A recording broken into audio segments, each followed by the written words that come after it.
और electrical AE and JEE त्रिशूल में आपका स्वागत है। और आज मैं आपको एक काफ़ी लोगों का डाउट था जो मैं क्यूज टेलीग्राम पे करा रहा था। तो टेलीग्राम पे क्यूज पे एक आपका एक क्वेश्चन आया था मैक्सिमम ट्रांसफ़र थ्योरम के। और ये लोगों ने काफ़ी लोगों ने मतलब कम लोगों ने आंसर इसका सही दिया है। 9% लोगों ने, आप देख रहे हो। और काफ़ी लोगों ने इसको मतलब बोला है कि क्वेश्चन गलत है। ठीक है, तो इसका मैं आपको अब डाउट सॉल्यूशन बताता हूँ कि मतलब ये क्वेश्चन बिल्कुल सही है। ठीक है, कहीं से भी गलत नहीं है। बस आप अपना थोड़ा कॉन्सेप्ट सुधारो, मतलब कॉन्सेप्ट रटने से नहीं काम चलेगा। और कोई भी चीज़ है कॉन्सेप्ट सीखने का प्रयास करिए।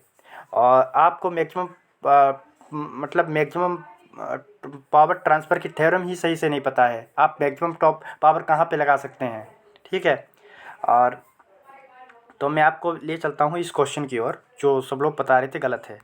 मैक्सिमम पावर ट्रांसफ़र थ्योरम की सबसे पहली चीज़ तो ये है कि आपका मैक्सिमम पावर ट्रांसफ़र के लिए लोड आपका अननोन होना चाहिए। ठीक है, लोड आपका अननोन होना चाहिए। और मतलब वेरिएबल लोड मतलब अननोन होना चाहिए। तब आप और लोड की वैल्यू आपका इंटरनल रेजिस्टेंस के बराबर होना चाहिए। इंटरनल रेजिस्टेंस के बराबर होना चाहिए। ठीक है, तो यहाँ पे क्या हुआ, यहाँ पे लोगों ने मैक्सिमम ट्रांसफ़र थ्योरम लगाने का प्रयास गलत किया है। इन्होंने क्या किया है, यहाँ पे 3 को लोड मान लिया है। ठीक है, 3 ओम को लोड मान लिया। 3 ओम को लोड नहीं मानना है, इससे साफ साफ दिया है द सर्किट। देखो आप पढ़ लीजिए पहले क्वेश्चन को। In the circuit given below the value of load R required for transfer of maximum power, यानी आर की वैल्यू पूछा है। जब आर की वैल्यू पूछा है तो आप मैक्सिमम ट्रांसफर थ्योरम यहाँ नहीं लगा सकते कि आपको 3 को लोड मान लिया है और आपने बता दिया कि मतलब यहाँ पे रेजिस्टेंस की वैल्यू 0 रखना है। 0 नहीं रखना है। आप पहले देख लीजिए, पहले क्वेश्चन को रीड करिए। तो हमको क्या करना है, यहाँ से हमको मतलब यहाँ से हमको कंसीडर करना पड़ेगा ना। तो यहाँ से इक्विवेलेंट रेजिस्टेंस निकालना पड़ेगा। तो यहाँ से रेजिस्टेंस इक्वल करा जब करेंगे तो 6 ओम और 3 ओम ये दोनों पैरेलल में हो जाएंगे। जब 6 ओम और 3 ओम पैरेलल में हो जाएंगे तो इसका इक्विवेलेंट कितना आएगा, आर इक्विवेलेंट इसका 2 ओम आएगा। ठीक है, ठीक है, आर इक्विवेलेंट 2 आएगा। अब मैक्सिमम ट्रांसफर थ्योरम की क्या कंडीशन है कि आपका आर इंटरनल जो होता है, R internal equal to R load के बराबर हो, तभी हमारा मैक्सिमम ट्रांसफर थ्योरम लगेगी। ठीक है, तो आर जब इंटरनल की वैल्यू 2 ओम हो गई है तो आर की वैल्यू हम कितना रखेंगे, 2 ही ओम तो रखेंगे। तो इसलिए आंसर इसका 2 ओम बिल्कुल सही है, ना कि इसका आंसर 0 है। 0 आंसर बिल्कुल गलत है। और सेकेंड डाउट आपका ये क्वेश्चन था कि ये वाला क्वेश्चन आपका था कि ये इसमें डिस्क पूछा था, इसमें लोग कह रहे थे आंसर गलत है। हालांकि इसे 50% लोगों ने बिल्कुल आंसर सही किया है। 50% लोगों ने आंसर इसका बी किया, यानी 240 आंसर किया है। देखिए देखते हैं अब इसका सॉल्यूशन क्या होगा।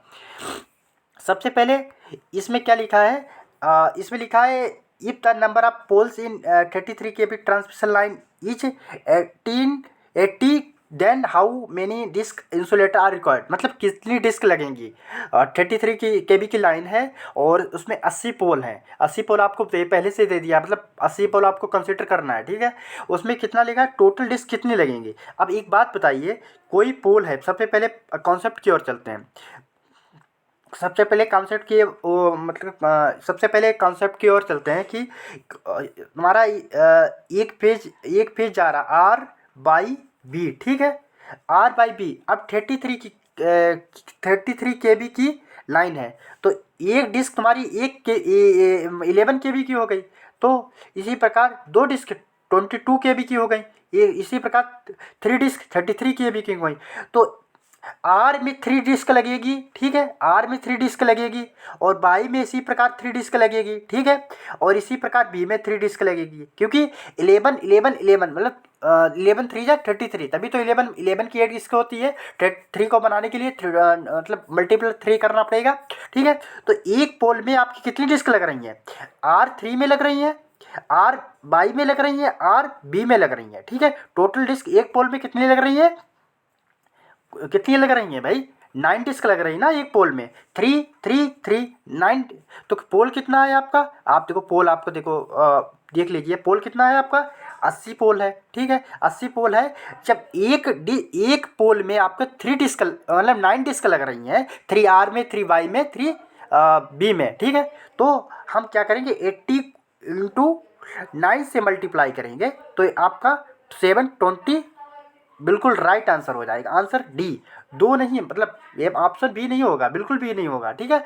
3 फेज लाइन है तो आप 9 इंसुलेटर कंसिडर करेंगे। टोटल डिस्क पूछा है, ठीक है।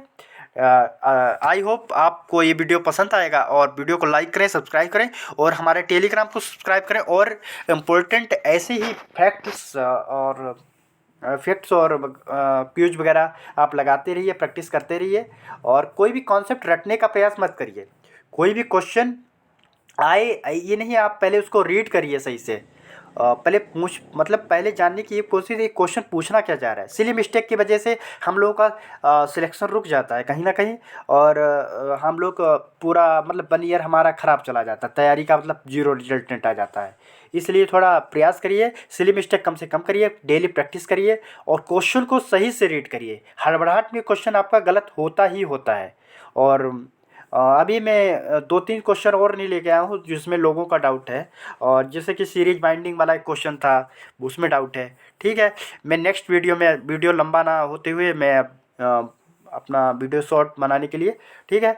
और बाय, और thank you for watching video, और सब्सक्राइब करें, ज्वाइन करें हमारे चैनल।